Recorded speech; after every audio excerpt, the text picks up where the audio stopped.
करूया. तर नमस्कार. आजच्या व्याख्यानामध्ये आपण आता फळ्यावरती 2-3 अक्षर लिहिलेली आहेत ती घ्यायचा प्रयत्न करू. आजच्या व्याख्यानाचा एक अतिशय महत्वाचा भाग म्हणजे आपण आज एक कथेचं रसग्रहण करणार आहोत. त्यासाठी आपल्याला थोडा वेळ लागणार आहे. आपण अक्षरांचा अभ्यास आणि वृत्तपत्र वाचन थोडक्यात संपवण्याचा प्रयत्न करू, कारण ही कथा दीर्घ कथा आहे. तिला कमीत कमी 15-20 मिनिटं मला वाचायला लागतील. तर कथा अतिशय सुंदर आहे, जगप्रसिद्ध कथा आहे. जगप्रसिद्ध लेखक कृष्णचंद्र केवळ उर्दू भाषेतलेच नव्हे तर जगातल्या सर्व साहित्यामध्ये अतिशय श्रेष्ठ दर्जाचं वाङ्मय त्यांनी लिहिलेलं आहे. एक गधी की कहाणी नावाचा एक, तुम्ही कदाचित एकनाथ कुलकर्णी नावाचे एक मागे होते, कलाकार होते, ते एक पात्री रंगनाथ कुलकर्णी नावाचे कलाकार सादर करीत असत एक गधी की आत्मकथा. ही एक सिरियलच होती आणि ही कथा कृष्णचंद्रांची होती. ते सादर करत असत, मराठीतून करत असत, परंतु मूळ उर्दू कथा जी कृष्णचंद्रांची कथा होती, एक गधी की आत्मकथा. त्याच लेखकांची ही कचरा बाबा नावाची कथा आहे, ती आपण आता घेणार आहोत थोड्या वेळात. तर त्यापूर्वी एक गेल्या व्याख्यानातली एक चूक मी सुधारून घेतो. गेल्या खेपेला आपण बोला, शायद काहीतरी बॅकग्राऊंड आवाज येतोय, काहीतरी डिस्टर्बन्स आहे, डिस्टर्बन्स आहे. माझ्याकडे डिस्टर्बन्स नाहीये, दुसरीकडून कुठून येतोय पण मला येत नाहीये. माझ्या ठीक आहे, गेला. माझ्या कॉम्प्युटर वरती काही डिस्टर्बन्स येत नाहीये. गेला आवाज. कोणीतरी म्यूट केला असावं, मिलिंद सरांचा असावं काहीतरी. नमस्ते. नमस्ते. हो, हरकत नाही. गेल्या व्याख्यानात आपली अशी चूक झाली की गैर हा शब्द आपण लिहिला फळ्यावरती आणि डिक्शनरीत मी पाहिला. तर गैर मध्ये मला सुरुवातीपासून असं वाटत होतं की गैर यायला पाहिजे, पण डिक्शनरी मध्ये मी पाहिलं तेव्हा तिथे गाफ काढलेला आढळला. पण नंतर मग मी मल्टिपल सोर्सेस पडताळून पाहिले तर डिक्शनरी मध्ये चूक होती. डिक्शनरी पाहिली, रेखता नावाची जी डिक्शनरी आहे ती तीन लिप्यांमध्ये आहे, इंग्रजी, रोमन आणि देवनागरी. सॉरी, इंग्रजी म्हणजेच रोमन, उर्दू आणि देवनागरी अशा 3 लिप्यांमध्ये आहे. तर त्याच्यामध्ये इंग्रजी आणि उर्दू मध्ये अर्थ बरोबर होता, पण हिंदी मधला अर्थ चुकला होता आणि हिंदीमध्ये त्यांनी गाफ वापरला होता. गाफ वापरून गाफ, ये आणि रे असा तो शब्द बनवला होता, तो चुकीचा आहे. तिथे गैन पाहिजे. म्हणजे गैर म्हणजे परका किंवा दुसरा या अर्थी गैर, त्याच्यानंतर छोटी ये आणि त्याच्यानंतर रे असा 3 अक्षरांचा तो शब्द आहे. तेवढी चूक सुधारून घ्या आणि मी व्हिडिओ मध्ये पण दुरुस्त करतो. कधी कधी काय होतं, रेखता नावाची जी वेबसाईट आहे त्याच्यामध्ये इंग्लिशमध्ये आणि उर्दूमध्ये दिलेले अर्थ बरोबर असतात, पण हिंदीमध्ये काही चुका केलेल्या असतात. तर हिंदीमध्ये ती चूक केलेली होती, म्हणजे वेबसाईटची चूक होती, पण ती आपण परत रिपीट करायला नको. म्हणून लक्षात ठेवा, परका किंवा दुसरा या अर्थी आपण गैर हा शब्द जेव्हा वापरतो तेव्हा त्याच्यामध्ये गैन येतो, गाय. तो शब्द लिहिताना अशा प्रकारे लिहितो.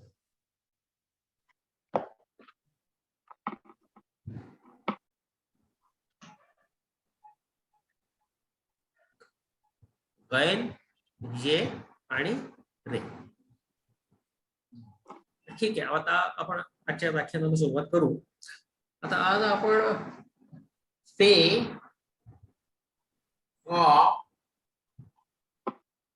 आणि हलकचा काप अशी 3 अक्षरं घेतलेली आहेत. ते झाले नाहीत का आपले? मला असं वाटलं की झाले. नाही मॅडम, आयन गैन फक्त झालं. फे, काफ, साधा काफ आणि काफ ही अक्षर व्हायची. तर आता बघू आज किती जमतात त्याच्यातली. तर आता फे हे अक्षर उर्दूतलं खास अक्षर आहे. हे अक्षर मराठीमध्ये पण आपण वापरतो, पण मराठीमध्ये त्याचा उच्चार आपण वेगळा करतो. उर्दूतला उच्चार वेगळा आहे. उर्दूतला जो उच्चार आहे तो इंग्रजी फ फ याच्यासारखा आहे. म्हणजे वरचे दात खालच्या ओठाला लावल्यानंतर जो उच्चार होतो तो फ, फॉरेन, फादर, फ्रूट असा जो उच्चार आहे तो फ चा उच्चार उर्दूमध्ये करतात. तर हा फे वापरून उर्दूमध्ये काही शब्द तयार होतात. आणि मराठी फ चा उच्चार कसा असतो, आपण दोन्ही ओठ एकदम उघडतो, एक्सप्लोसिव्ह, म्हणजे दोन्ही ओठ एकदम उघडतो आणि त्याच्यामधून हवा बाहेर काढतो. त्याला ओष्ठ्य अक्षर म्हणतात. प, फ, ब, भ, म हा ओष्ठ्य वर्ग आहे. तर मराठीतला फळ, फणस, फुगड्या हा जो फ आहे तो वेगळा आहे. इंग्रजी आणि उर्दू मधला फ एकच आहे. तर तो इंग्रजीचा फ इथे वापरायचा आणि तो वापरून अनेक उर्दू शब्द तयार झालेले तुम्हाला दिसतात. आता इथे मी त्याच्यापैकी काही शब्द काढलेले आहेत. हा नेहमीच्या वापरातला एक शब्द आहे फकीर. फिक्र. फिक्र फिक्र हा शब्द हा फक्र आणि फिक्र हे दोन वेगळे शब्द आहेत. ते कसे वेगळे आहेत ते पण आपण आता पाहणार आहोत. आता हा फक्र हा शब्द जो आहे त्याचा उच्चार फक्र असा करायचा. फक्र म्हणजे गरिबी. त्याच्यामध्ये हे वापरलाय, हलकचा काप वापरलाय आणि रे वापरलाय.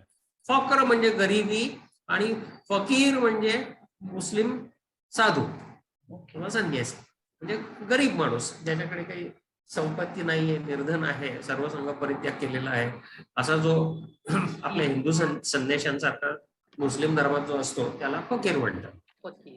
तर फिक्र म्हणजे फक्र आणि फकीर याच्यामध्ये हलकचा काफ वापरलेला आहे. आणि त्याच्यासारखाच दिसणारा पण वेगळा असलेला जो दुसरा शब्द आहे तो फिकर, याच्यामध्ये आपला मराठीतला क वापरलाय, काफ वापरलाय. याचा अर्थ होतो फिकीर करणे, म्हणून आपण मराठीत म्हणतो ना, विचार करणे, काळजी करणे. अँझायटी, वरी या अर्थी जो शब्द आहे, किंवा नुसता विचार करणे म्हणजे एखाद्या गोष्टीचा गंभीरपणे विचार करणे, याला पण फिक्र असंच म्हणतात. त्याच्यासाठी इथे हा साधा काफ वापरलेला आहे. ते काफ रे आणि इथे ते ऑप रे, ते ऑप छोटी आहे रे. आता हा फ दुसरेही अनेक शब्दामध्ये येतो. इथे मी एक शब्द काढलेला आहे, त्याच्यामध्ये फे आलाय, त्याच्यानंतर स्वाद आलाय आणि लांब आलेला आहे. हा शब्द काय ओळखा बघू? फजल. फसल. फसल आता पावसाळ्यामध्ये जे पीक येतं ना त्याला फसल म्हणतात. तर फ स ल, ते स्वाद लांब. आणखी काही शब्द बघू आपण. फानूस. फानूस, बरोबर. फानूस म्हणजे कंदील. फानूस बस बनके जिसकी हिफाजत हवा करे, वो शम्म क्या बुझे जिसे रोशन खुदा करे. हा एक सुप्रसिद्ध शेर आहे. आता फानूस मध्ये फक्त स कुठला लावायचा ते आपल्याला जरा चेक करून घ्यावं लागेल. तिथे स्वाद लावतात का सीन लावतात? हा ते जरा बघावं लागेल, पण बघून घ्यायचं.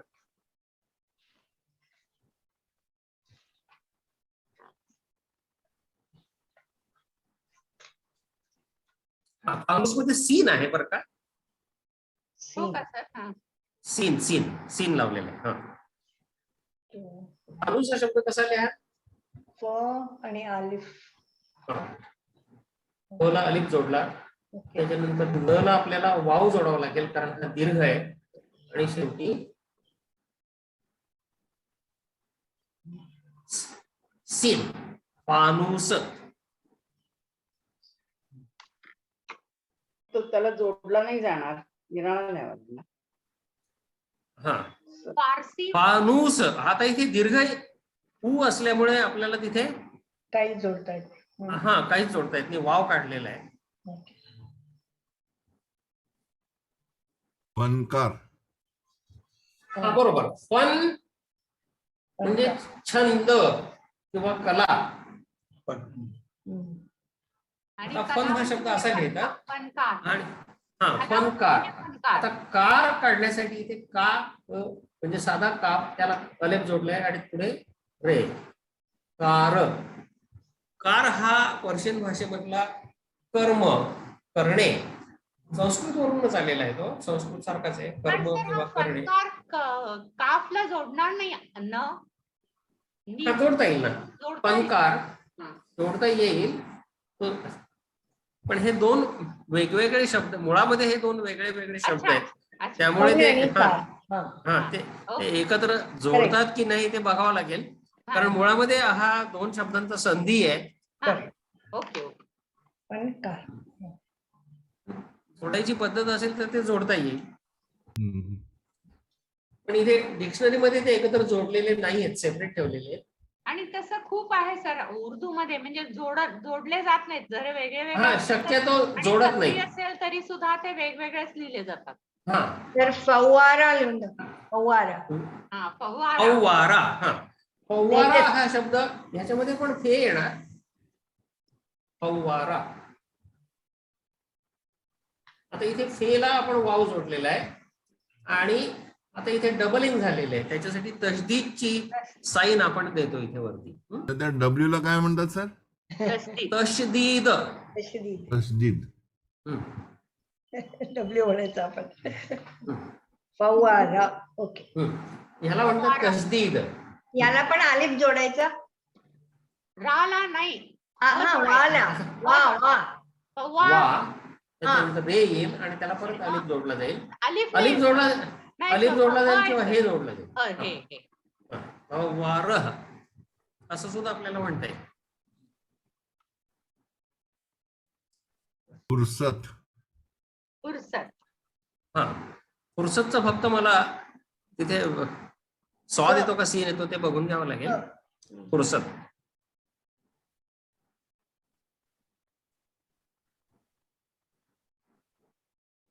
दफ्तर. नाही फुरसत मध्ये स्वाद येतोय. हा. फुरसत मध्ये फ आपला फेचा फ हा.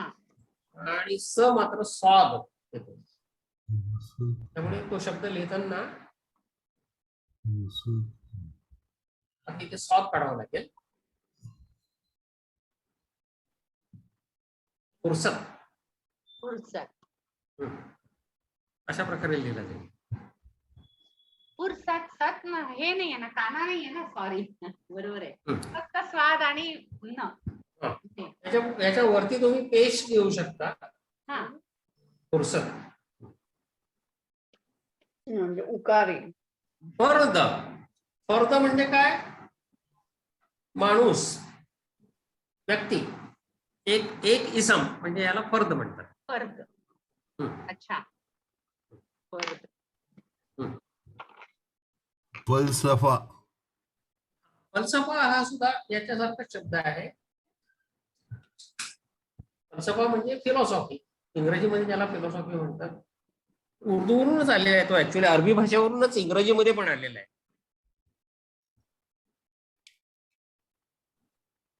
इथे लाम येईल फल. आता स पुन्हा आपल्याला चेक करून घ्यावा लागेल. स त्याच्यामध्ये कुठला येतो? स्वाद येतो का सीन येतो?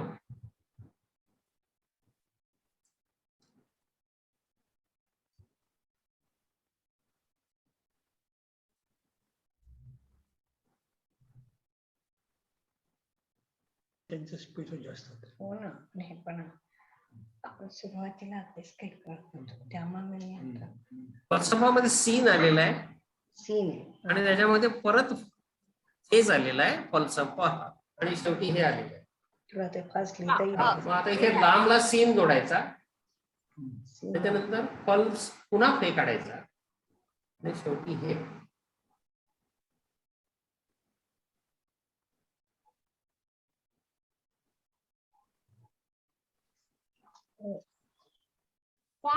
आहे का सर ते? आता फूल, आता मराठीमध्ये आपण फलसफा मग आपण आ नाही केला तिथं. नाही, आच्या ऐवजी आपण ह काढलाय. काढलंय. फलसफा. फलसफ. फलसफा शेवटी अलेफच्या ऐवजी आपण हे वापरलंय. ओके. गोल है. आता दुसरा जो फ आहे हम्म. संस्कृत वरून आलेला हा ओष्ठ्य, मराठीमध्ये फळ फूल याच्यासाठी जो फल. वापरतात, हम्म. हा तो पण आहे उर्दूमध्ये, नाही असं नाहीये. तर आपण आता तो घेऊया. तो कसा लिहिणार? फूल. आता प काढायचं त्याच्यासाठी आणि त्याला दो चष्मी हे जोडायचं. अरे बापरे. हा प काढून. अच्छा असं आहे का? ओके. म्हणजे फलसफाचा दुसरा फळ तो आहे का? नाही फलसफामध्ये दुसरा फ पहिला फ दोन्ही फेस येतो हेच आहे ना. तिथे. तिथे पीएच येणार नाही. हा ओके ओके. पण हा फळ फूल याच्यामधला जो फ त्याचा आहे तो वेगळा आहे. तो संस्कृत वरून आलेला आहे. त्याच्यासाठी दो चष्मी हे वापरायचा असतो. हो हो. पोला हा दो चष्मी है. पहिल्यांदा पे काढायचा, ओके. पेला दो चष्मी हे जोडायचं फल. ओके. आणि मग लांब. पण फूल कसं काढणार? फूल पण तसंच येईल. फूल तसंच. तसंच.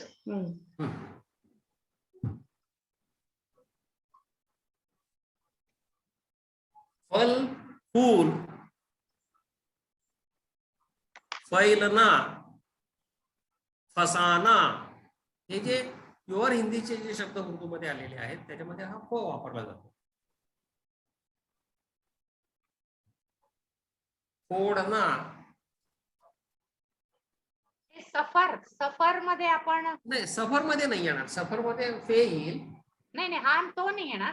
फे हा येईल. नाही सफर मध्ये हा दो चष्मी नाही येणार, साधा फे येईल. साधा येणार सर. हा पण सफर मध्ये फक्त आपल्याला परत सीन येईल का स्वाद येईल ते जरा बघून घ्या. हा मग सीन येत असेल तर तो अशा प्रकारे लिहिला जाईल सफर.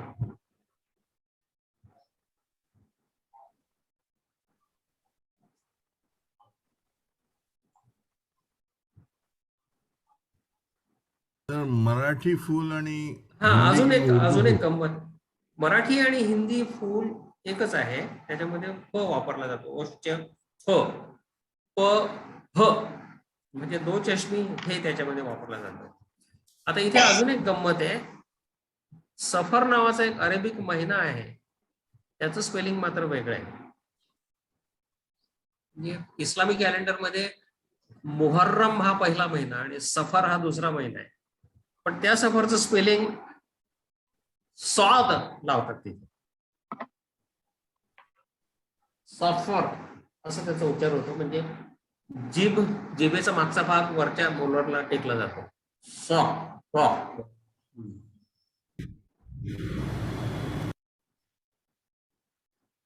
हा जो सफर आहे याच्यामध्ये आपण फे इथे वापरलेला आहे. माझा ऑडिओ येतोय ना बरोबर? आता इथे आपण सीन आहे त्याच्यानंतर फे वापरलाय आणि र. हा जो सफर आहे हा इस्लामी कॅलेंडरचा दुसरा महिना मोहर्रमच्या नंतर येणार. याच्यामध्ये हा स्वाद येतो. आणि प्रवास या अर्थी सफर जो आपण लिहितो त्याच्यामध्ये सीन येतो. म्हणजे उच्चाराच्या भेदामुळे अर्थ बदलतो. उच्चाराच्या आणि स्पेलिंगच्या भेदामुळे अर्थ बदललाय शब्दाचा. मराठीमध्ये आपण एकाच प्रकारे सचा उच्चार करतो पण उर्दूमध्ये 3 स आहेत हे आपण मागे पाहिलं.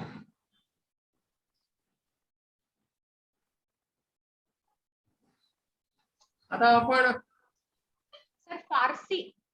आता आपण दुसऱ्या अजून कुठला शब्द घ्यायचा आहे मॅडम? फारसी.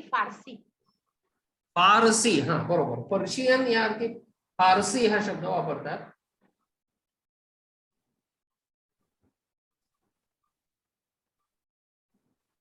सोपं आहे. फारसी. फला आपण अलेफ जोडला, त्याच्यानंतर रे काढला, त्याच्यानंतर सीन आणि त्याच्यानंतर छोटी. फारसी म्हणजे पर्शियन भाषा.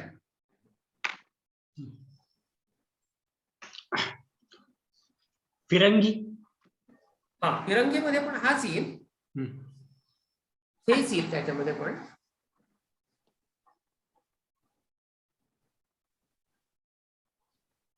अनुस्वार फेच्या खाली आपण एक त्याला एक जेर देऊ. फिरंग. अनुस्वारासाठी न वापरायचा. फिरंगी. फिरंगी. अलेफ नाहीये का मध्ये? नाही फिरंगी. इंग्लिश लिहिल्यासारखं लिहिल्यामुळे ते हो एक्स्ट्रा हो हो हो मध्ये हो, मध्ये बरोबर आहे. हा फिरंगी. फेच्या खाली जेर, रे, नून, त्याच्यानंतर गाफ आणि छोटी ये. आता आपण पुढच्या अक्षराकडे वळूया. काफ. आता उर्दू अल्फाबेट्स मध्ये हलकचा काफ पहिल्यांदा येतो आणि साधा मराठीतला काफ जो आहे तो नंतर येतो. आता बरेचसे शब्द ह्या हलकच्या काफने सुरू होतात. हलकच्या काफने कुठले शब्द सुरू होतात? किमत.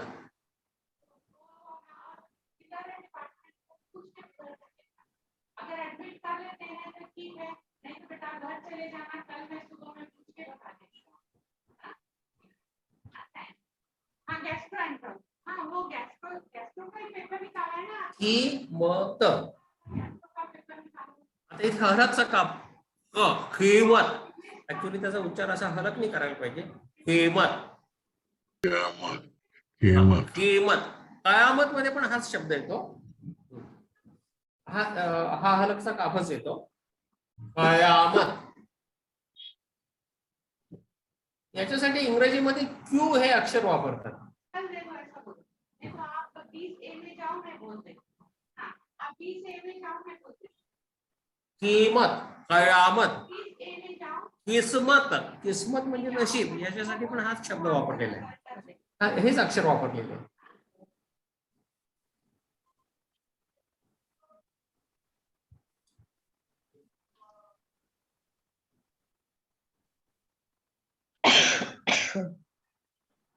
किस्मत.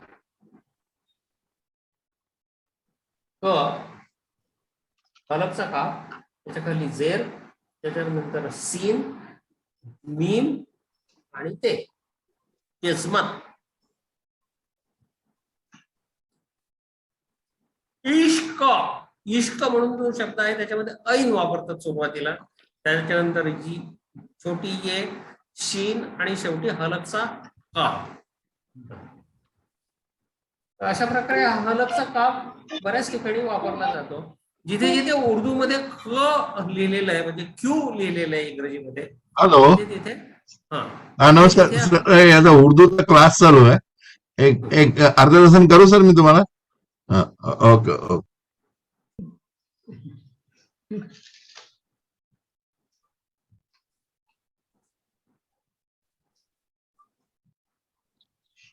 कुरान. अल कुरान म्हणजे मुसलमानांचा जो धर्मग्रंथ आहे त्याचं स्पेलिंग करताना पण क हा हलकचा क वापरतात. अच्छा. कुरान. इथे आपण हा मद्दा वापरलाय. अलेफच्या वरती अजून एक अलेफ आ आणि शेवटी नून. कुरान. अल कुरान. करीब. करीब म्हणजे जवळ. या शब्दामध्ये पण हाच वापरलाय. आता कुरानचा तिथं अलेफ आहे का? अलेफ मध अलेफ आहे सर? अलेफ मध्य आहे. तिथे मध्ये मध्ये मध अलेफ करत नाहीत ना, पण तरीच केलाय तिथं. ठीक आहे. तिथे आ हा लांबवलेला आहे. हा लांबवलेला आहे त्याच्यामुळे तिथे मध्य आलेलं आहे. हा थँक्यू. चांगलं वाटलं मला. नवीन काहीतरी शिकलं. करीब. अल कुरान. करीब. करीब. करीब म्हणजे जवळ. जवळ. आता हा सर रेच्या खाली हे येणार.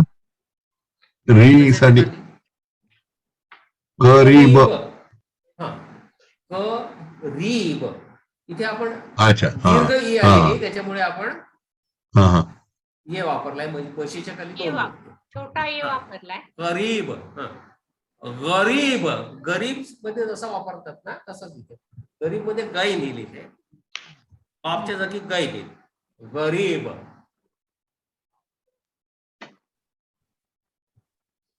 सर पण मकबरामध्ये हा नाही येत ना क.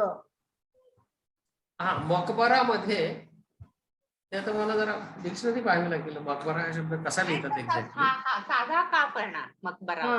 हा ते आता चेक करून घेतो 1-2 मिनिटात. करून घ्या सर. आम्हाला पण सर ते डिक्शनरी जरा ह्याच्यावर पाठवा, म्हणजे मग ते कसं तपासायचं ते कळेल. डिक्शनरी सगळं ही तुम्हीच करताय. उपलब्ध आहे, हा देखता नावाच्या वेबसाईट वरती आहे. हा ओके. देखता डिक्शनरी म्हणून तुम्ही टाईप केलं. हा हा. सर पण रेफरन्स करायला फार कठीण वाटते ती डिक्शनरी, मी पण घेतले. त्याच्यामध्ये काय तुम्हाला तिन्ही भाषांमध्ये टाईप करता हा येतं, नेहमी रोमन, देवनागरी आणि उर्दू.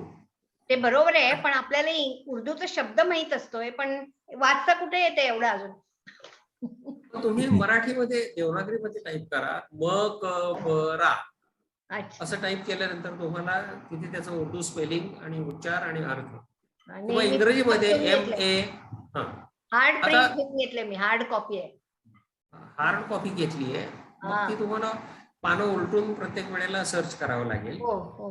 हा इंटरनेटचा फायदा एवढाच होतो की तुम्हाला तत्काळ सर्च करता येतं, ते आणि बरोबर हार्ड आहे. कॉपी मध्ये पानं उलटत बसावं लागतं. मी अगदी त्यामुळे जास्त अभ्यास करायचा विचार केला. इंटरनेट थोडं फास्ट होतं. आता मकबरा हा शब्द आहे, त्याच्यामध्ये हा हलकचा कापच वापरलेला आहे. होय का सर. हा हा हो. हा म्हणजे हो ओके. इथे क्यू वापरायचा, क नाही वापरायचा, हा के नाही वापरायचा. हा हा. मकबरा. मकबरा. मराठीमध्ये पण देवनागरीमध्ये पण लिहिताना त्याच्या खाली नुकता द्यायचा, मकबरा. ओके मकबरा. रा नंतर म्हणजे अलेफ आहे का ह आहे सर तो. नाही, हच लावलेला आहे इथे. हा. मकबरा. मकबरा. मकबरा म्हणजेच कब्र, मोठ्या प्रकारची कब्र, जास्त चांगली फॅन्सी रीतीने बांधलेली एखादी मोठी इमारत असते त्याला मकबरा म्हणतात. मकबूल. मकबूल किंवा काबिल. काबिल. हे जे सगळे शब्द आहेत, मकबूल, इकबाल, काबिल, हे मूळ अरेबिक रूट यांचं 3 अक्षरांचं आहे. काफ, बे आणि लाम. ह्याच्यापासून अनेक शब्द तुम्हाला निर्माण झालेले दिसतील. इकबाल,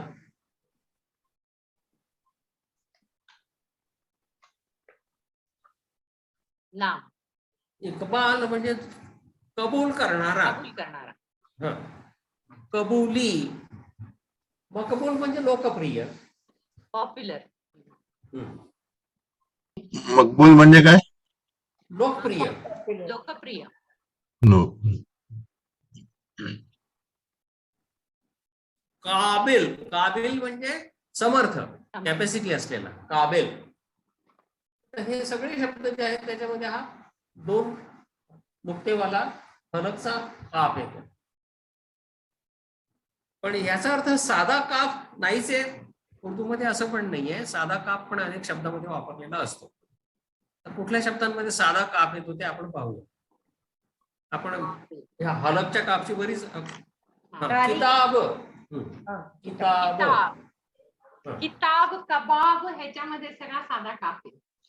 तारीख 2 तारीख सांगितले ना त्या दिवशी. किताब म्हणजे पुस्तक या अर्थी हा साधा क वापरलेला. मराठीतला आपला क चा जसा उच्चार आहे तसंच याचा उच्चार करायचा. किताब.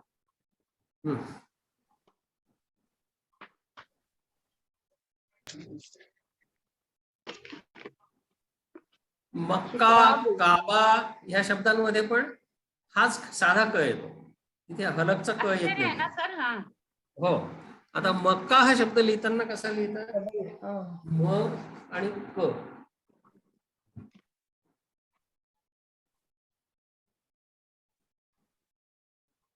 मक्का.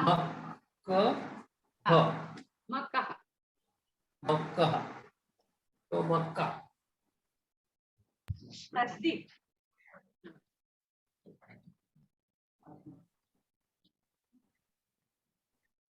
डब्ल्यू डबल का.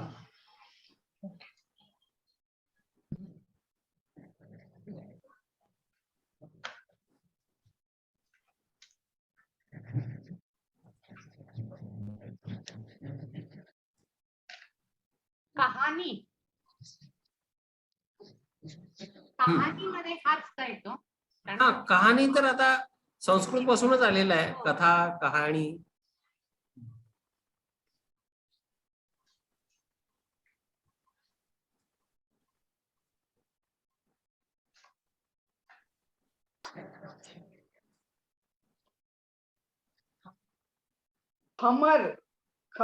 खमरुद्दीन नाव असतं.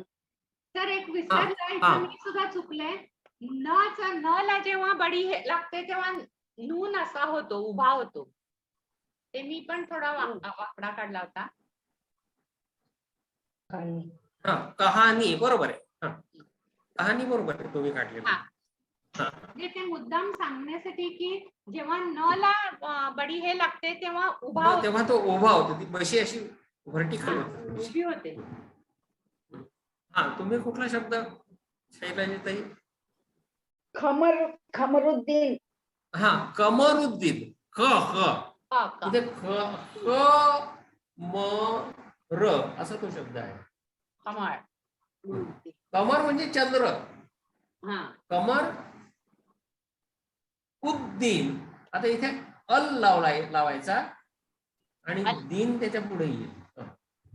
कमरुद्दीन. हा शब्द कसा लिहितात जरा नीट लक्ष द्या.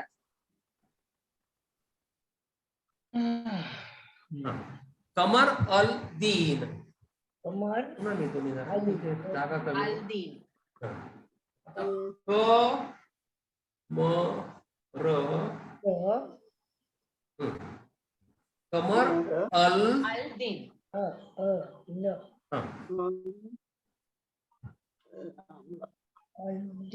आता ह्याचा उच्चार करताना कमर अल दीन असा नाही करत, कमर उद्दीन असा करतात. याचं कारण संधी होतो. बर. अ च्या ऐवजी उ होतो आणि ल चा द होतो, अलचा उद होतो संधी नियमाप्रमाणे, म्हणून कमरुद्दीन.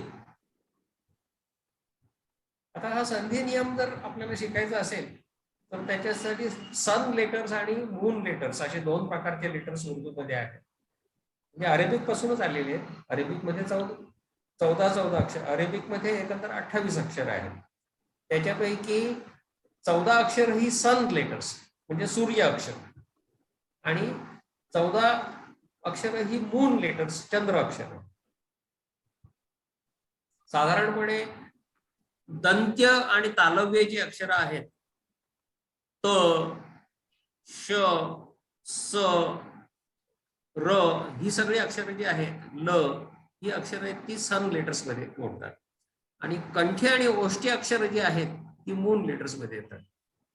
म्हणजे क, क, ग, ग, ही सगळी अ, ब ही सगळी अक्षर मून लेटर्स मध्ये येतात. 14 सन लेटर्स आणि 14 मून लेटर्स. तर ह्या अलच्या पुढे जर सन लेटर जर आलं तर ल चा पुढचं सन लेटर होतं, म्हणजे त्याचं डबलिंग होतं, द चा डबल द होतं. मून लेटर जर आलं तर मात्र त्याच्यात कोणताही बदल होत नाही. अब्दुल करीम, अब्दुल करीम हा शब्द काढताना अब्दुल करीम असं कधी म्हटलं जात नाही, अब्दुल करीम असंच नेहमी म्हणतात.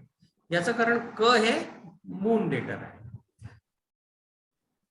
पण अल दीन म्हणताना उद्दीन होतं कारण याचं दाल हा सन लेटर आहे. पण आपण आता इथे थांबूया कारण आपल्याला कथा घ्यायची आणि ती बरीच मोठी आहे. त्याच्या आधी वृत्तपत्र वाचन 2 ओळी आपण घेऊया. आता आजची ताजी बातमी कोणती आहे ओळखा बघू. महाराष्ट्रामध्ये खळबळ उडवली आहे ज्या बातमी. सरकार पडतंय. आता तुम्ही कंटाळला असाल टीव्ही पाहून, पण आता उर्दू मध्ये कशी ही बातमी देतात ते आपण जरा बघूया. एक गमतीचा भाग. सियासत हिल गई. उर्दूवाल्यांनी पण त्याची दखल घेतलेली आहे. मी आता शेअर स्क्रीन करतो. स्क्रीन दिसतोय का आता? होय. हा. हा. आता बातमी तुम्हाला अगोदरच माहिती असल्यामुळे वाचायला सोपं जाणार. वाचायला सोपी. पहिला शब्द काय ओळखा आता? हा. अलेफच्या वरती पेश दिलाय, म्हणजे ऊ केलेला आहे. आता ऊ बसून काय उद्धव बरोबर ओळखलं तुम्ही. विद्यार्थी खूप हुशार झालेत.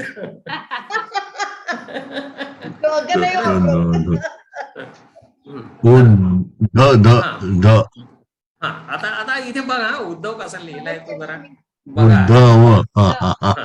आणि दोषष्मी आणि वाव. दोषष्मी सेपरेटली नाही हा, त्या दोषष्मी द ला separate लिहिलंय. लागतच नाही ना दोषष्मी. हे डबल चष्मी तो सेपरेटच द्यायला लागतो.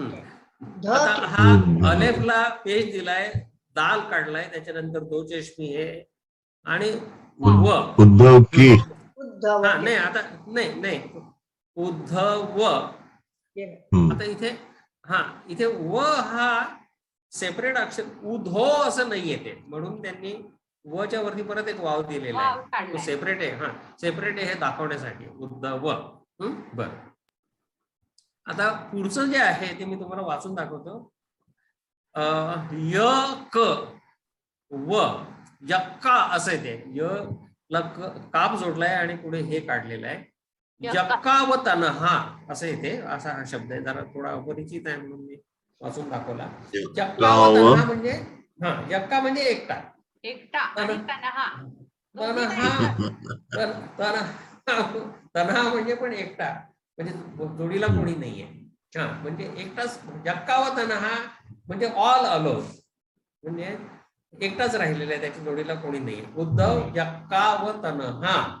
आता त्याच्यानंतर उद्धवला त्यांनी स्वल्प विराम देऊन टाकलाय. आणि आता पुढचं अक्षर काय आहे बघा. हा सॉद लावलेला आहे. सॉद. सर. उद्धव यक्का व तनहा सिर्फ. हा, सॉद रे फे सिर्फ. आता पुढे आकडा आहे. हा आकडा कसला असेल हे तुम्ही ओळखू शकता. नाही आकडा नाही, सिर्फ आकडा दिलेला आहे. आता हा आकडा काय आहे ते वाचा. अच्छा. आता उर्दू मध्ये काय गंमत आहे, आकडे सिर्फ 15. डावीकडून उजवीकडे. हे बघा, अक्षर वाचताना उजवीकडून डावीकडे, पण आकडे वाचताना डावीकडून उजवीकडे. एक आणि 5. एक आणि 3 आहे. 5. ते 3 5 नाहीये, 3. म्हणजे आता उद्धवकडे 13 आमदार राहिलेत असं थोडक्यामध्ये. याच्यावरून अर्थ काढायला काही हरकत नाहीये. सिर्फ 13. आता पुढे काय अगदी सोपं आहे. 13 काय राहिले? आमदार राहिले. इंग्रजी शब्द वापरलाय इथे आमदाराच्या ऐवजी. ML एज इथे जे वापरलाय ना, MLA. सिर्फ 13 MLAs. 13 MLAs काय झालंय आता? 13 MLAs सपोर्टिंग.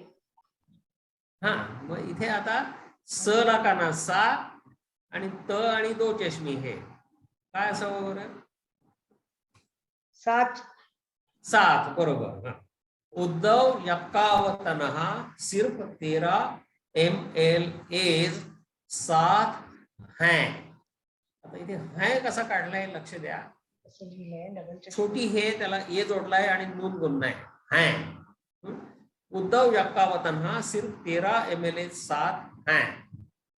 जब के ज जीम बे काप आणि त्याला हे जब के मुखालिफ असा हा शब्द आहे. मुखालिफ म्हणजे खिलाफ पासून, खिलाफ म्हणजे विरुद्ध आणि मुखालिफ म्हणजे विरुद्ध असलेले. मुखालिफ म्हणजे विरुद्ध. आता पुढचा शब्द वाचून दाखवतो. हा शब्द आहे खेमा. खेमा म्हणजे तंबू. खेमा खेमा म्हणजे त्याची त्याची काय तंबू म्हणतात तंबू हा. तंबूवरून आलेले आहे. टेंट मुखालिफ टेंट हा टेंट मुखालिफ खेमाह इथे हा हलकचा ह ह ह हे त्याला ये मीम आणि परत हा, छोटी हे कुत्र्याचं शेपूट सारखी खेमा. खेमह खेम म्हणजे तंबू मुखालिफ खेमह आता ह्या विरुद्ध पक्षाच्या तंबूचं काय झालेलं आहे मजबूत. मजबूत ऍब्सोल्युटली करेक्ट मुखालिफ खेमा मजबूतचं स्पेलिंग बघून घ्या मजबूतचं स्पेलिंग कसं केलंय ते जॉब वापरलाय हा मज बेला हा पुकार दाखवण्यासाठी वाव आणि शेवटी तोय वापरलाय हे पण लक्षात घ्या मजबूत हा शब्द कशा प्रकारे लिहिलाय आता आपण हा आता आपण वृत्तपत्र आता खाली खूप आहे बरंच आहे भरसकट पण आता ते आपण काय आता वाचणार नाही कारण आपल्याला आज रसग्रहण घ्यायचंय आणि ते बरंच लांबलचक रसग्रहण आहे तर त्याच्यामुळे आपण आता कथेकडे वळूया कारण ही कथा वाचायलाच आता आपल्याला जवळजवळ 15-20 मिनिटं लागणार आहेत कारण मोठी कथा आहे त्याची 9:30 मला थांबायला लागेल मी थांबेन सर हो हो मला हरकत नाहीये आणखीन एक मीटिंग आहे मला हो हो कथा बहुतेक संपेल तोपर्यंत ओके नाहीतर तुम्ही लॉग आउट होऊन जा काही हरकत नाहीये तर आता ही जी कथा आहे तिचं नाव आहे कचरा बाबा ही अतिशय सुंदर कथा आहे वाचल्यानंतर तुम्हाला कळेलच तर ही जागतिक वाङ्मयातली सर्वश्रेष्ठ कथा आहे सर्वश्रेष्ठ कथांचा समावेश होतो कशी ते आता ते वाचल्यानंतर आपोआपच कळेल त्याबद्दल मला काही विशेष काही सांगावं लागणार नाही आता ही कथा मूळ उर्दू मध्ये आहे माझा विचार होता की प्रत्येक ओळ घ्यायची त्याच्यामधले उर्दू शब्द सांगायचे पण तसं करणं फार अवघड जाणार आहे आणि लांब आहे खूप कथा लांब आहे आणि त्याच्यामध्ये डिस्कंटिन्युटी येईल तर मी तसं काही करणार नाही आता मी ही कथा उर्दू शब्दांच्या जागी मी सरळ सरळ हिंदी शब्द टाकून दिलेले आहेत जिथे जास्त कठीण उर्दू शब्द वाटले तिथे हिंदी शब्द टाकून दिलेले आहेत आणि ते सलग वाचता येईल आणि त्याचा आनंद पण तुम्हाला घेता येईल ते तर प्रत्येक 2 ओळीनंतर काही उर्दू शब्दांचे अर्थ सांगावे लागतात तसं न करता ही कथा आपण संपूर्णपणे वाचून त्याच्यात उर्दू शब्द मुळातले ठेवलेत काही आणि फार कठीण जे होते ते मात्र तिथे बदलून हिंदी टाकलेत आणि ही कथा मी सलग आता वाचणार आहे मला वाटतं आपलं वाचन तर होईलच पण थोडस त्याच्यानंतर त्याच्यावर चर्चा पण आपल्याला करता येईल कथा मी आता वाचायला सुरुवात करतो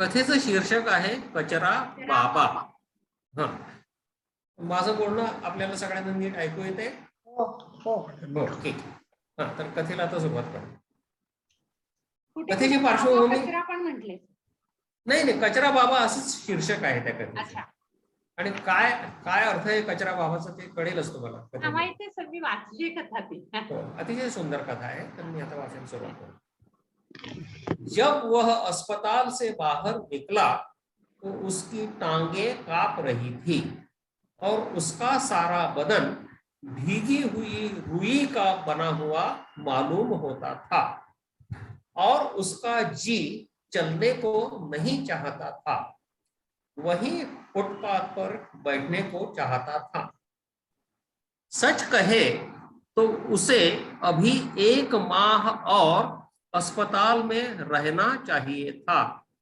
मगर अस्पताल वालों ने उसकी छुट्टी कर दी थी 4.5 माह तक वो अस्पताल के प्राइवेट वार्ड में रहा था और 1.5 माह तक जनरल वार्ड में इस अरसे में उसकी एक किडनी निकाल दी गई थी उसके आंतों का भी एक हिस्सा निकाल दिया गया था उसका कलेजा भी अभी ठीक तरह से काम नहीं कर रहा था कि अस्पताल से वह निकाला गया था क्योंकि दूसरे मरीजों के लिए जगह करनी थी जिनकी हालत उससे भी खराब थी डॉक्टर ने उसे हाथ में एक लंबा प्रिस्क्रिप्शन दे दिया और कहा ये टॉनिक ले लो और खाने पीने का ख्याल रखो तंदुरुस्त हो जाओगे अब अस्पताल में रहने की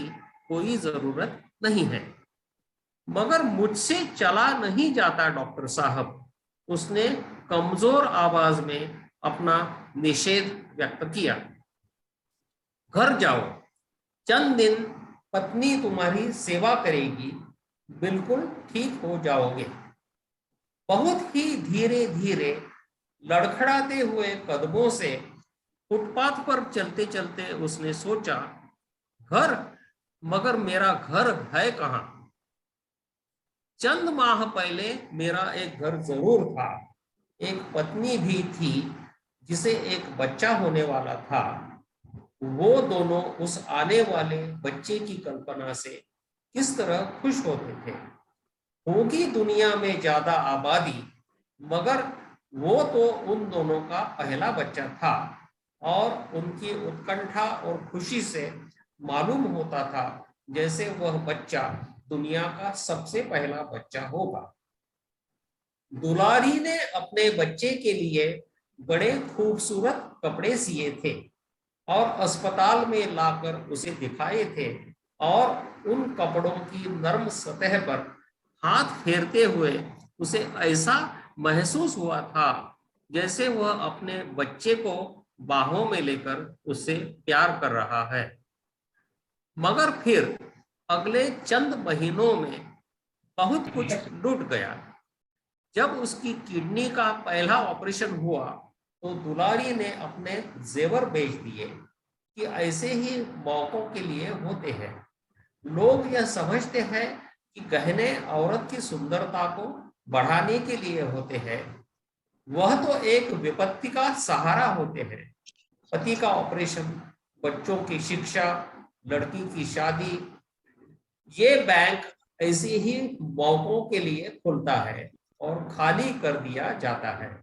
औरत तो इन गहनों की खजांची होती है, उन्हें पहनने का अवसर उसे कभी कभार ही मिलता है। किडनी के दूसरे ऑपरेशन से पहले दुलारी का बच्चा गिर गया। वो तो होना ही था। दुलारी को रात दिन कड़ी मेहनत करना पड़ रही थी। उसमें यह खतरा सबसे पहले मौजूद था। उसे लगता था जैसे दुलारी का कोमल सुनहरा शरीर इस कदर कड़ी मेहनत के लिए नहीं बनाया गया है। इसी कारण उसका गर्भ टिक नहीं पाया, या फिर अपने पैदाइश के लिए सही वातावरण का अभाव और अपने पालन पोषण के लिए माँ बाप की असमर्थता को देखकर उसने खुद ही जन्म लेना उचित नहीं समझा। दुलारी कई दिनों तक अस्पताल नहीं आ सकी, और जब उसने आके खबर दी तो वह किस कदर रोया था। अगर उसे मालूम होता कि आगे चलकर उसे इससे कहीं ज्यादा रोना पड़ेगा तो वह अपने आंसुओं को बचाकर रखता। किडनी के दूसरे ऑपरेशन के बाद उसकी नौकरी जाती रही। दीर्घकाल चलने वाली बीमारी में यही होता है। कोई कब तक इंतजार कर सकता है? बीमारी इंसान का निजी मामला है, इसलिए अगर वह चाहता है कि उसकी नौकरी कायम रहे तो उसे ज्यादा देर तक बीमार नहीं पड़ना चाहिए। इंसान मशीन की तरफ है। अगर एक मशीन लंबे अरसे के लिए बिगड़ जाती है तो उसे उठाकर एक तरफ रख दिया जाता है और उसकी जगह पर नई मशीन आ जाती है, क्योंकि काम रुक नहीं सकता, बिजनेस बंद नहीं हो सकता और वक्त थम नहीं सकता। इसलिए उसे जब मालूम हुआ कि उसकी नौकरी भी जाती रही तो उसे गहरी चोट लगी, जैसे उसकी दूसरी किडनी भी निकाल दी गई हो। इस धक्के से उसके आंसू भी सूख गए। असली और बड़ी मुसीबत में आंसू भी नहीं आते। उसने यूं महसूस किया कि हृदय के अंदर सिर्फ एक खाली अवकाश है। जमीन पैरों के तले खिसकती जा रही है और नसों में खून के बजाय भय दौड़ रहा है। कई दिनों तक वह आने वाली जिंदगी की चिंता और डर की वजह से सो नहीं सका। लंबी बीमारी के खर्चे भी लंबे होते हैं और असह्य होते हैं। धीरे धीरे घर की सब कीमती चीजें बिक गई, मगर दुलारी ने हिम्मत नहीं हारी। उसने 4.5 माह तक अपने पति को प्राइवेट वार्ड में ही रखा, उसका बेहतरीन इलाज किया, अपने घर की एक एक चीज बेच दी और आखिर में नौकरी भी कर ली। एक फर्म में उसे नौकरी मिल गई थी और एक दिन अपने फर्म के मालिक को साथ लेकर वह अस्पताल भी आई थी। वो एक दुबला पतला नाटा सा अधेड़ उम्र का शर्मीला सा आदमी दिखाई देता था, कम बोलने वाला और मीठी मुस्कुराहट वाला। सूरत शक्ल से वह किसी बड़ी फर्म का मालिक होने के बजाय किताबों की किसी दुकान का मालिक मालूम होता था। दुलारी उसी फर्म में 200 रुपए महीने पर नौकरी कर रही थी। चूंकि वह ज्यादा पढ़ी लिखी नहीं थी, इसलिए उसका काम लिफाफों पर टिकटें लगाना था। ये तो बहुत आसान काम है, दुलारी के पति ने कहा।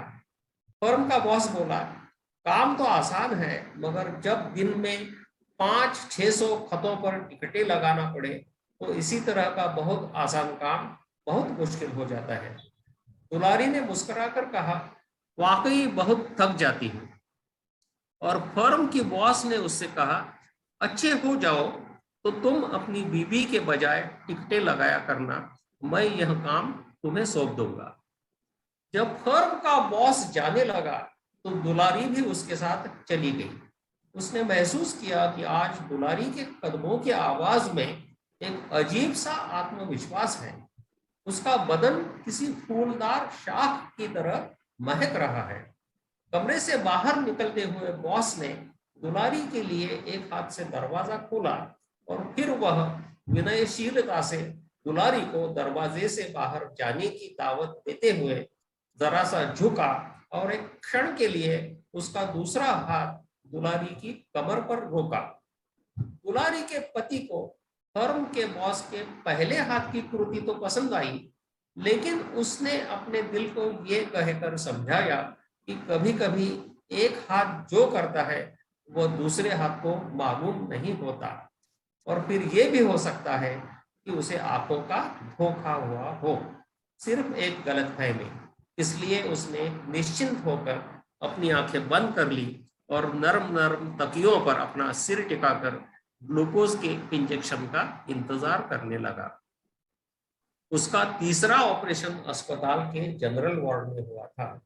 उस वक्त तक दुलारी फर्म के बॉस के साथ दार्जिलिंग जा चुकी थी। आखिर कोई कब तक सब्र कर सकता है?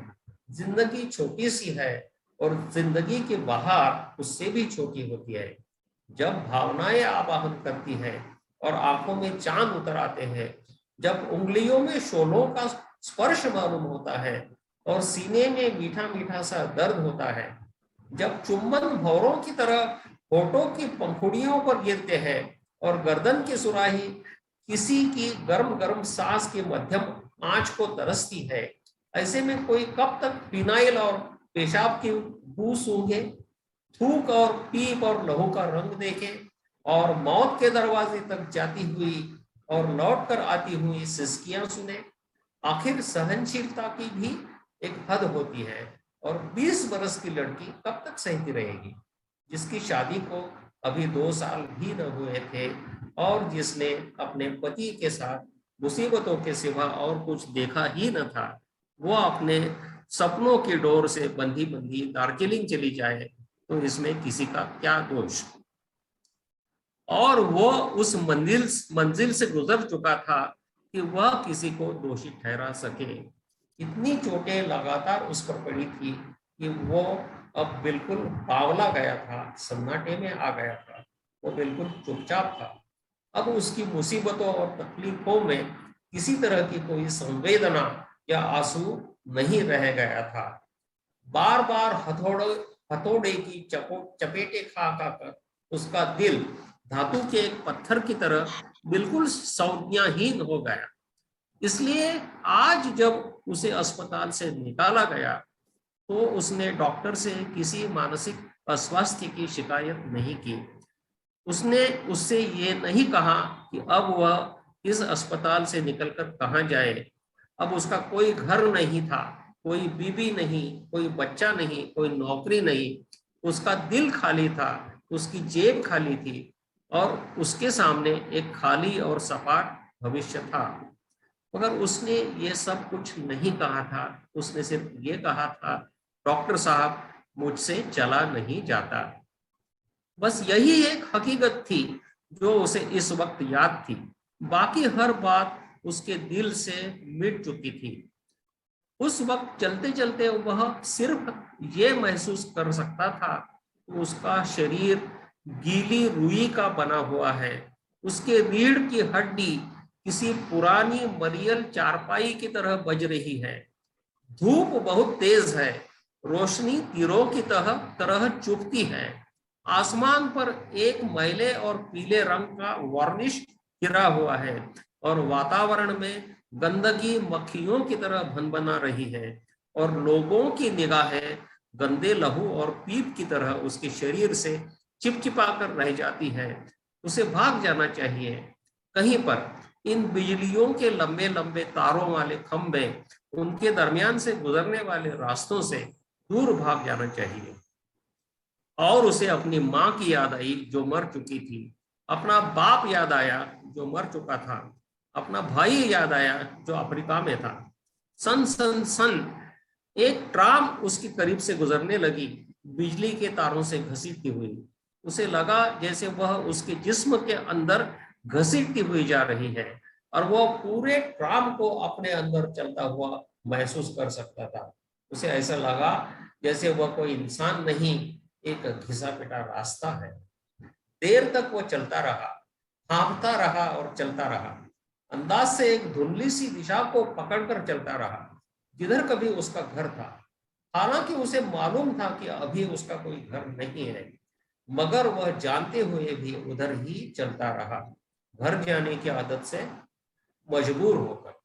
मगर धूप बहुत तेज थी और उसके सारे शरीर में चींटियां सी रेंग रही थी और वह रास्ता भूल गया। और अब उसके बदन में इतनी ताकत भी नहीं थी कि वो किसी मुसाफिर से रास्ता ही पूछ ले, मालूम कर ले कि ये शहर का कौन सा हिस्सा है। धीरे धीरे उसके कानों में ट्रामों और बसों का शोर बढ़ने लगा। निगाहों में दीवारें टेढ़ी होने लगी, इमारतें गिरने लगी, बिजली के खंभे लड़खड़ाने लगे। फिर उसकी आंखों में अंधेरा और कदमों तले भूचाल सा आया और वह यकायक जमीन पर गिर पड़ा। जब वह होश में आया तो रात हो चुकी थी। शीतल सा अंधेरा चारों ओर छाया हुआ था। उसने आंखें खोलकर देखा कि जिस जगह पर वह गिरा था, अब तक वह वहीं पर लेटा हुआ है। यह फुटपाथ था जिसके पीछे दो तरफा दीवारें खींची हुई थी। एक दीवार फुटपाथ से लगी लगी सीधे उत्तर से दक्षिण की तरफ जाती थी, दूसरी उत्तर से पश्चिम को। वह दोनों दीवारों के जोड़ पर लेटा हुआ था। ये दोनों दीवारें कोई 4 फीट तक ऊंची थी, जहां पर अमरूद और जामुन के पेड़ थे, और उन पेड़ों के पीछे क्या था वो उसे इस वक्त नजर नहीं आता था। दूसरी तरफ पश्चिमी दीवार के पीछे 25-30 फीट का फासला छोड़कर एक पुरानी इमारत का पिछला हिस्सा था। 6 मंजिला इमारत थी और हर मंजिल पर पीछे की तरफ एक खिड़की थी और 6 बड़े बड़े सीमेंट पाइप थे। सीमेंट पाइप और पश्चिमी दीवार के बीच 25-30 फीट लंबी चौड़ी एक अंधी गली बन गई थी, जिसके 3 तरफ दीवारें थी और चौथी तरफ सड़क। कहीं दूर किसी गिरजे के घंटे ने रात के 3 बजाए और वह फुटपाथ पर लेटा लेटा अपनी कोहनियों के जोर देकर जरा सा ऊपर उठा और इधर उधर देखने लगा। सड़क बिल्कुल खाली थी, सामने की दुकानें बंद थी, कहीं बिजली के कमजोर बल्ब झिलमिला रहे थे। थोड़े क्षणों के लिए उसे यह ठंडा अंधेरा बहुत भला मालूम हुआ। थोड़े क्षणों के लिए उसने अपनी आंखें बंद करके सोचा, शायद वह किसी गहरे समंदर के पानी में डूब रहा है। लेकिन इस विचार से वह अपने आप को सिर्फ कुछ क्षणों तक धोखा दे सका, क्योंकि अब उस पर कड़ी भूख सवार हो चुकी थी। जब से उसकी आंतों का ऑपरेशन हुआ था, उसे बहुत भूख लग रही थी। उसने सोचा कि डॉक्टरों ने उसकी आंतों की क्षमता को दुरुस्त करके उसके साथ किसी तरह की भलाई नहीं की है। उसके जठर के अंदर अजीब खींचन सी हो रही थी और आते अंदर ही अंदर तड़प तड़प कर रोटी का सवाल कर रही थी। और उस वक्त उसकी सूंघने की शक्ति किसी शहरी इंसान की तरह नहीं बल्कि किसी जंगली जानवर की तरह काम कर रही थी। अजीब अजीब सी बुएं उसके नाक में आ रही थी। बुओं की एक सिम्फनी थी जो उसके एहसास पर फैली हुई थी। और अचंभे की बात यह थी कि वो उस सिम्फनी के एक एक स्वर का अलग अलग अस्तित्व पहचान सकता था। ये जामुन की खुशबू है, ये अमरूद की, ये रात की रानी के फूल की, ये तेल में तली हुई पूरियों की, और यह प्याज और लहसुन के साथ पकाए हुए आलूओं की, ये मूली की, ये टमाटर की, ये किसी सड़े हुए फल की, ये पेशाब की, ये पानी में भीगी हुई मिट्टी की जो बहुधा बांसों के झुंड से आ रही है। वो हर एक गंध की पहचान, तीव्रता, दिशा और फासले तक का अंदाजा लगा सकता था। जकायक उसे ये एहसास भी हुआ और वो इन बातों पर चौंका भी कि किसी तरह भूख ने उसके घ्राणेंद्रिय की शक्ति को तेज कर दिया है।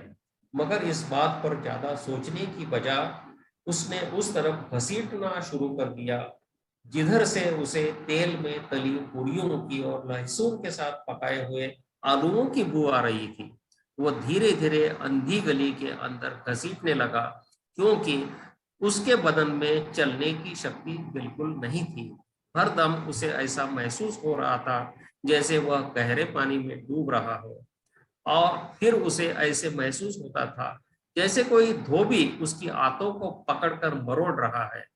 फिर उसके नाक में पूरियां और आलू की परिचित बू आई और वह बेकरार होकर मूंदी आंखों से अपने तकरीबन बेजान शरीर को घसीटने की कोशिश करता रहा। कुछ अरसे बाद जब वह उस जगह पहुंचा तो उसने देखा कि पश्चिमी दीवार और उसके सामने की इमारत के पिछवाड़े के पाइपों के दरमियान कुछ 30 फीट के फासले में एक कचरे का बहुत बड़ा लोहे का बक्सा रखा हुआ है।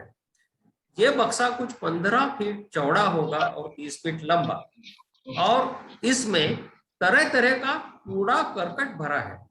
गले सड़े फलों की छिलके और डबल रोटियों के गंदे टुकड़े और चाय की पत्तियां और एक पुरानी जैकेट और बच्चों के गंदे पोतड़े और अंडों की छिलके और अखबार के टुकड़े और मासिकों के फटे पन्ने और रोटी के टुकड़े और जंग पकड़े हुए लोहे के टुकड़े, प्लास्टिक के टूटे हुए खिलौने और मटर के छिलके, पुदीने के पत्ते और केले के पत्तल पर चंद अध खाई पूरियां और आलू की भाजी।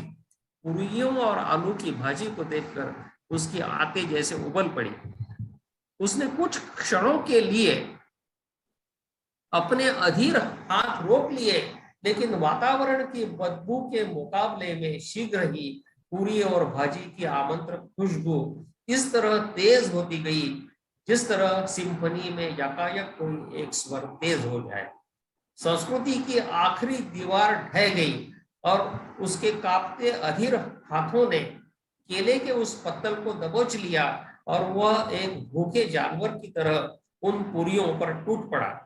पूरी भाजी खाकर उसने केले के पत्तल को बार बार चाटा और उसे ऐसा साफ सुथरा करके छोड़ दिया जैसे कुदरत ने उसे बनाया था। पत्तल चाटने के बाद उसने अपनी उंगलियां चाटी और लंबे लंबे नाखूनों में भरी हुई आलू भाजी जबान की नोक से निकाल कर खाई।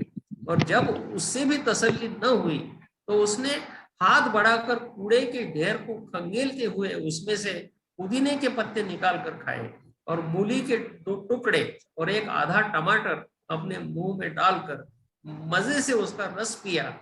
और जब वह सब कुछ खा चुका तो उसके बदन में नीम गर्म सुस्ती की लहर सी उठी और वह वही टब के किनारे गिरकर सो गया। 8-10 दिन इसी अर्ध निद्रा और अर्ध बेहोशी की हालत में उसने गुजारे। वह घसीट घसीट कर टब के करीब जाता और जो खाने को मिलता खा लेता, और जब भूख संतुष्ट हो जाती और दूसरी गंदी बुएं उभरने लगती तो वह घसीट घसीट कर टब से फुटपाथ पर चला जाता और पीछे की दीवार से टेक लगाकर बैठ जाता या सो जाता। 15वें रोज के बाद उसके शरीर में ताकत उभरने लगी। धीरे धीरे वह अपने माहौल से घुल मिल गया। ये जगह कितनी अच्छी थी, जहाँ धूप नहीं थी, जहाँ पेड़ों का साया था। अंधी गली सुनसान और वीरान थी, जहाँ कोई नहीं आता था। कभी कभी पीछे की इमारत से कोई खिड़की खुलती थी और कोई हाथ फैलाकर नीचे के टब में रोजमर्रा का कूड़ा फेंक देता था। ये कूड़ा तो उसका अन्नदाता था, उसकी उपजीविका का साधन था। दिन में सड़क चलती थी, दुकानें खुलती थी, लोग घूमते फिरते थे। बच्चे चिड़ियों की तरह चहकते हुए सड़क से गुजर जाते थे। औरतें रंगीन पतंगों की तरह डोलती हुई गुजर जाती थी। लेकिन ये एक दूसरी दुनिया थी। इस दुनिया से उसका कोई संबंध नहीं था। दुनिया में अब उसका कोई न था और वो किसी का न था। उस दुनिया ने उससे मुंह मोड़ लिया था। शहर की गलियां और बाजार और सड़कें उसके लिए धुंधले साए बन गए थे और उससे बाहर के मैदान और खेत और खुला आसमान एक अर्थहीन कल्पना। घर, कामकाज, जिंदगी, समाज, भागदौड़, सब अर्थहीन शब्द जो गल सड़कर उस कूड़े कचरे के ढेर में मिलकर उद्ध्वस्त हो गए थे। उस दुनिया ने उससे मुंह मोड़ लिया था और अब यही उसकी दुनिया थी, 15 फुट लंबी और 30 फुट चौड़ी। महीने और वर्ष गुजरते गए और वह उस नुक्कड़ पर बैठा बैठा किसी पुराने सूखे हुए पेड़ की तरह और किसी पुरानी यादगार की तरह सबकी नजरों में परिचित गया। वह किसी से बात नहीं करता था। उसे किसी को न कुछ फायदा था न नुकसान। वह किसी से भीख नहीं मांगता था। लेकिन अगर वह किसी दिन वहां से उठकर चला जाता तो उस इलाके के हर व्यक्ति को हैरत और शायद तकलीफ भी होती। सब लोग उसे कचरा बाबा कहते थे, क्योंकि ये सबको मालूम था कि वो सिर्फ कचरे के डिब्बे से अपनी खुराक निकालकर खाता है और जिस दिन उसे वहां से कुछ नहीं मिलता वह भूखा ही सो जाता है। बरसों से राहगीर और ईरानी रेस्टोरेंट वाले उसकी आदत को पहचान गए थे और अक्सर उन्हें जो कुछ डालना होता उसके लिए वह कचरे के ढेर में फेंक देते थे। और अक्सर इमारत के पिछवाड़े की खिड़कियों से अब कूड़े कचरे के अलावा खाने पीने की दूसरी चीजें भी फेंकी जाती थी। अच्छी भरी पुलियां, बहुत सी भाजी, मांस के टुकड़े और अच्छू से आम और चटनी और कबाब के टुकड़े, हर तरह के व्यंजन कचरा बाबा को उस कचरे के डिब्बे से मिल जाते थे। कभी कभी कोई फटा हुआ पाजामा, उधड़ी हुई निकर, कोई तार तार हुई कमीज, प्लास्टिक का गिलास। ये कचरे का डिब्बा क्या था, उसके लिए एक खुला बाजार था जहां वह दिन दहाड़े सबकी आंखों के सामने हाथ मारता था। जिस दुकान से जो माल चाहिए मुफ्त लेता था। वह इस बाजार का, इस अनपेक्षित लाभ का इकलौता मालिक था।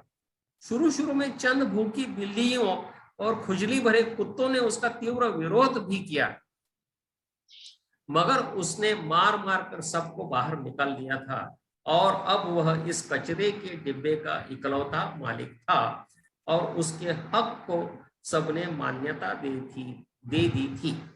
महीने में एक बार म्यूनिसिपालिटी वाले आते थे और उस डिब्बे को खाली करके चले जाते थे और कचरा बाबा उन्हें किसी तरह का विरोध नहीं करता था, क्योंकि उसे मालूम था कि दूसरे दिन से डिब्बा फिर उसी तरह भरना शुरू हो जाएगा। उसको भरोसा था कि इस दुनिया से नेकी खत्म हो सकती है, मित्रता खत्म हो सकती है, लेकिन गंदगी और कचरा कभी खत्म नहीं हो सकता। सारी दुनिया से मुंह मोड़ लेकर उसने जीने का आखिरी तरीका सीख लिया था। मगर यह बात नहीं है कि उसे बाहर की दुनिया की खबर न थी। जब शहर में चीनी महंगी हो जाती तो महीनों कचरे में मिठाई के टुकड़े की सूरत नजर नहीं आती। जब गेहूं महंगे हो जाते तो डबल रोटी का एक टुकड़ा तक न मिलता। जब सिगरेट महंगी हो जाती तो सिगरेट के जले हुए टुकड़े इतने छोटे मिलते कि वह उन्हें सुलगाकर पी नहीं सकता था। जब भंगियों की हड़ताल थी तो 2 महीने तक उसके डिब्बे की किसी ने सफाई नहीं की थी और किसी रोज उसे डिब्बे में इतना मांस नहीं मिलता जितना बकरीद के दिन और दिवाली के एक दिन डिब्बे के विभिन्न कोनों में मिठाई के बहुत से टुकड़े मिल जाते थे।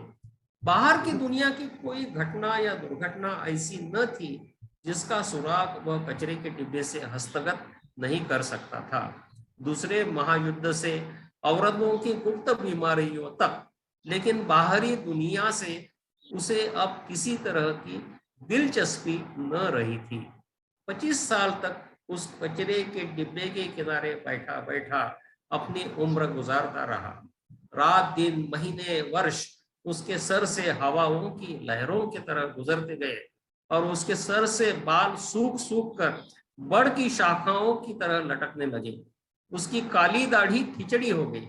उसके बदन का रंग मटमैला जरा सा हरा सा होता गया और वह अपने मजबूत बालों, फटे चीथड़ों और बदबूदार शरीर से राह चलते लोगों को खुद भी कचरे का ढेर दिखाई देता था, जो कभी कभी हिलता था और बोलता था, किसी और से नहीं, सिर्फ अपने आप से या ज्यादा से ज्यादा कचरे के डिब्बे से।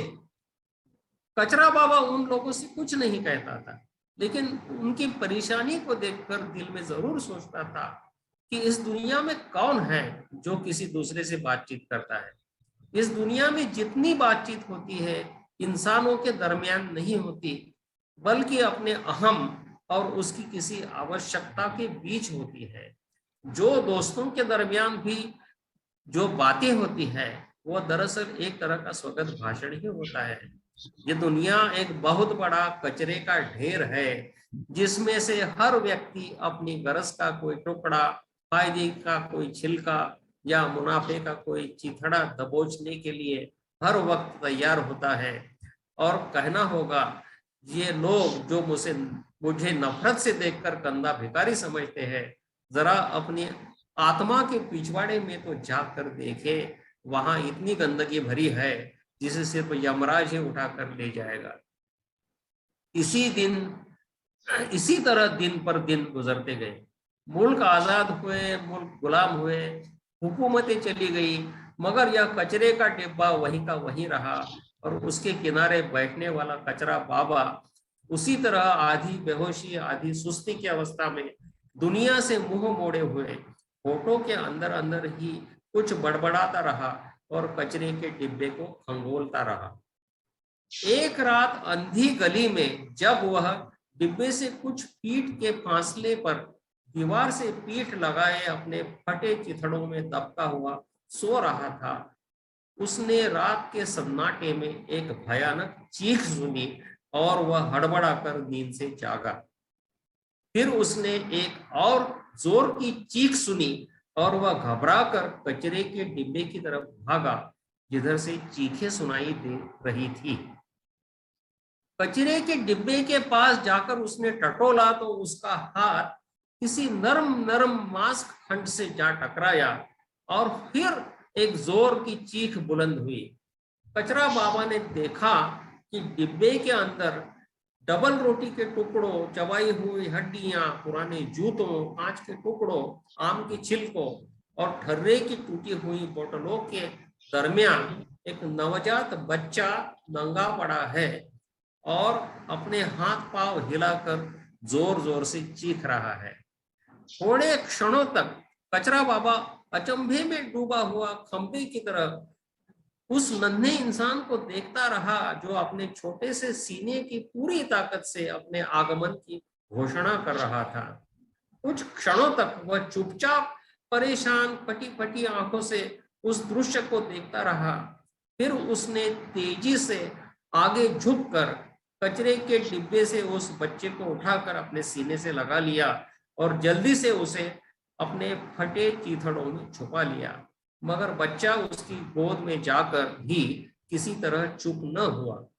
वो इस जिंदगी में नया नया था और बिलक बिलक कर अपनी भूख की घोषणा कर रहा था। अभी उसे मालूम न था कि गरीबी क्या होती है, ममता किस तरह बुज़दिल होती है, जिंदगी कैसे हरामी बन जाती है, वह किस तरह गंदा बनाकर कचरे के डिब्बे में डाल दी जाती है। अभी उसे ये सब कुछ मालूम न था। अभी वह सिर्फ भूखा था और रो रो कर अपने पेट पर हाथ मार रहा था और टांगे चला रहा था।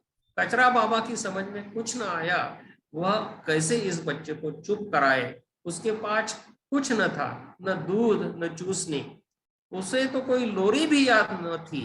वो बेचैन होकर बच्चे को गोद में लेकर थपथपाने लगा और गहरी हताशा से रात के अंधेरे में चारों तरफ देखने लगा कि उसे इस वक्त बच्चे के लिए दूध कहाँ से मिल सकता है।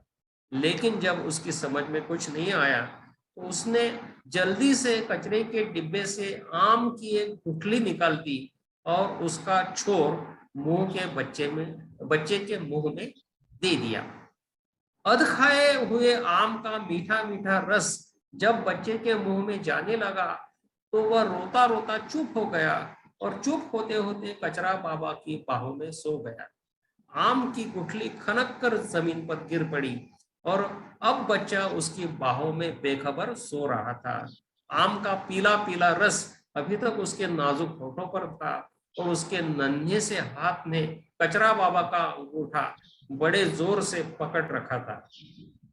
एक क्षण के लिए कचरा बाबा के दिल में ख्याल आया कि बच्चे को वहीं फेंक कर कहीं भाग जाए।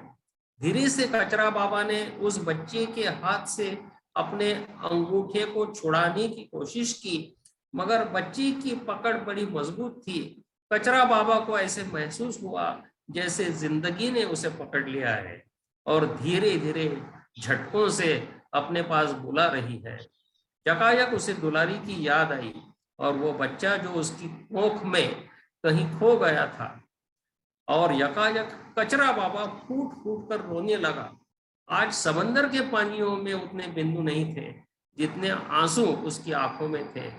गुजरे हुए 55 सालों में जितनी मैल और गंदगी उसकी आत्मा में जम चुकी थी, वो इस तूफान के एक ही रेले में साफ हो गई।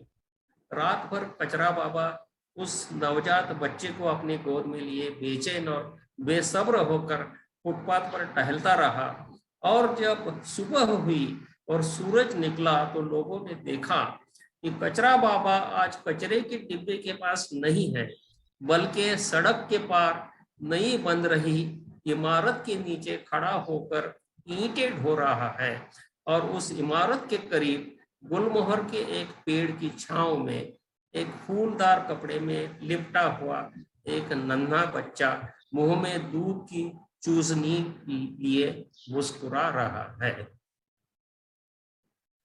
बहुत अच्छे, बहुत अच्छे. लेखक कोण होते? ह्याचे लेखक आहेत कृष्णचंद्र. अतिशय सुंदर कथा आहे आणि आपल्याला ती व्यवस्थित पोचली असावी अशी मी आशा करतो. नाही, आणि खूपच सुंदर. फार सुंदर सादरीकरण. मस्त एकदम. या कथेवर पानाच्या पानं भरून अभिप्राय लिहिता येईल, पण ही कथा मुळातूनच वाचायला हवी. भाषांतरामध्ये तिचं सौंदर्य जे असतं ना ते नष्ट होतं. म्हणून मी कथा तुम्हाला वाचून दाखवली. खूप कष्ट घेतले तुम्ही ते करून द्यायला आम्हाला. कारण ह्याच्यामध्ये बरेचसे कठीण उर्दू शब्द होते जे समजावत सांगण्यामध्ये वेळ खूप गेला असता आणि मग त्यामध्ये ब्रेक घेऊन त्या कथेचं काही मजा राहते. बरं, आणि सलग फार प्रभावी राहिली. छान छान. पण आपण वेळ बराच झालाय, आपण आता थांबूया. ठीक आहे. शब्बा खैर. शब्बा शब्बा खैर. धन्यवाद सर. धन्यवाद.